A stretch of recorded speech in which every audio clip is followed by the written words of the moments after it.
जन साधन है। आत्म कल्याण के लिए जो प्रयास किया जाता है, ये जो आचार्यों ने उपासना के सिद्धांत प्रकट किए हैं, यही इस लोक का मंगल है। नाम जपत मंगल दिसि दसहूं, प्रभु का नाम, प्रभु की लीला कथा, यही इस लोक का मंगल है।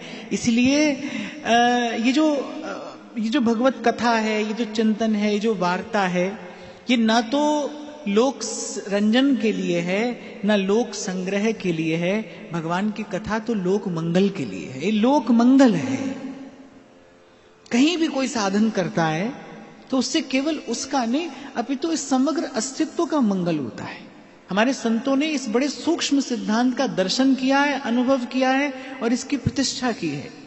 जब कोई निष्काम भाव से, शुद्ध हृदय से प्रभु के प्रीत्यार्थ भजन करता है तो उससे केवल उसका नहीं, अपितु समग्र लोक का मंगल होता है। तो इस लोक का मंगल क्या है? जो भजन साधन है, ये जो कथा कीर्तन है, यही इस लोक का मंगल है। और भगवान ने कहा जैसे ही मैं इस लोक का त्याग करूंगा, इस लोक का मंगल नष्ट प्राय हो जाएगा। अर्थात ये जो भक्ति के साधन है, ये धीरे धीरे लुप्त होने लगेंगे। कली अपना प्रभाव दिखाएगा, युग का अपना धर्म प्रकट होगा।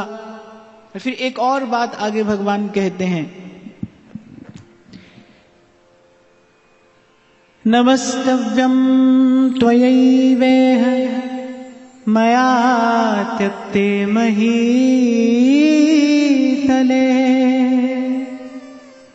जनो अधर्म रुचिर्भद्र भविष्यति कलौ युगे। उद्धव जी ने पूछा कलयुग का धर्म क्या है? तो भगवान ने कहा जब सहज में ही रुचि अधर्म में हो जाए। हर युग का अपना एक धर्म है। जैसे सर्दी गर्मी का प्रभाव पड़ता है ना, हमारे तन पर भी पड़ता है, मन पर भी पड़ता है, ऐसे युग का भी अपना एक धर्म है, उसका भी प्रभाव पड़ता है। इसीलिए कल मैंने आपको कहा था ये इतना ही कठिन है कि काजल की कोठरी से कोई उजला निकल जाए। एक तो ये संसार, ये विषमता और विकृति से भरा ये संसार, और उस पे युग ऐसा है, ये समय ऐसा है। मैं तो कई बार आपको कहता हूं, अरे जल शुद्ध नहीं है, वायु शुद्ध नहीं है, अन्न शुद्ध नहीं है, बुद्धि कहां से शुद्ध होगी, विचार कहां से शुद्ध होंगे? इस घोर कली काल में अगर कुछ शुद्ध है, केवल प्रभु का नाम शुद्ध है। नाम त्याए महासुख पाया, और हर गुण गाए मेरा मन शीतलाया। एक नाम शुद्ध है। तो श्री ठाकुर जी ने कहा कि जैसे ही मैं इस लोक का त्याग करूंगा, इस धराधाम से जैसे ही मेरे चरण उठेंगे, फिर कलयुग अपना प्रसार करेगा, उस युग का धर्म प्रकट होगा। और कलयुग का धर्म क्या है? जब सहज में अधर्म में ही रुचि हो।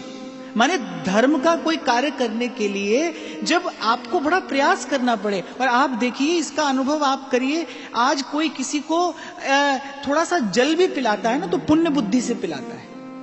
ये जो शास्त्रों में ये जो महात्म्य आदि लिखा जाता है, ये केवल कलयुग के मनुष्य को धर्म में लगाने के लिए लिखा जाता है। पर मैं आपको बड़ी विनम्रता पूर्वक एक बात करूं भाई, सत्कार्य कर्तव्य बुद्धि से करना चाहिए, उपकार बुद्धि से नहीं।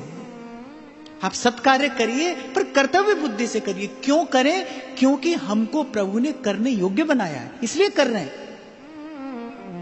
इसीलिए सत्कार्य करना है, इसीलिए किसी की सेवा करनी है, इसीलिए किसी का सहयोग करना है, इसीलिए हमें किसी के लिए साधक बनना है। क्यों? क्योंकि हम मनुष्य हैं, हमें भगवान ने इस योग्य बनाया है। तो सत्कार्य कभी भी करिए तो कर्तव्य बुद्धि से करिए, उपकार बुद्धि से न करिए। मैं बहुत बार आपको एक छोटा सा उदाहरण देता हूं।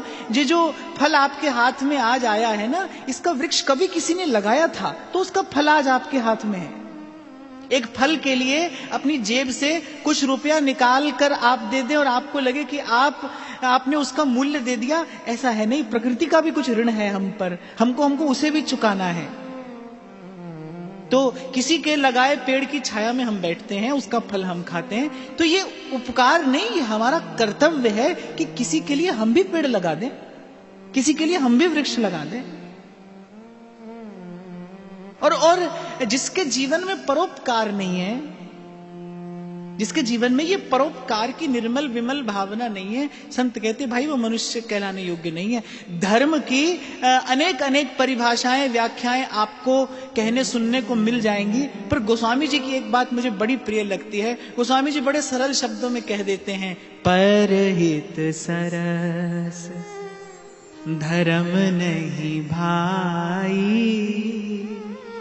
पर पीरा सम नहीं अधमाई। आपके कारण किसी को पीड़ा पहुंचे, यही सबसे बड़ा अधर्म है। और आपके द्वारा किसी का हित साधन हो जाए, यही सबसे बड़ा धर्म है। आप इस संसार के किसी भी भूखंड में आप रहते हो, अनेक अनेक परिभाषाएं हैं धर्म की, किसी का धर्म क्या है, किसी का क्या है, पर ये एक सार्वभौमिक परिभाषा है, ये मनुष्य मात्र का धर्म है। परहित सरस धर्म नहीं भाई। और मैं तो कई बार आपको कहता हूं भाई, जीवन में प्रसन्नता का जो द्वार खुलता है वो यहीं से खुलता है। दीजिए दीजिए नानक नाम चढ़दी कला, तेरे पाने सर्वत्र दा पला। यहीं से जीवन में प्रसन्नता का द्वार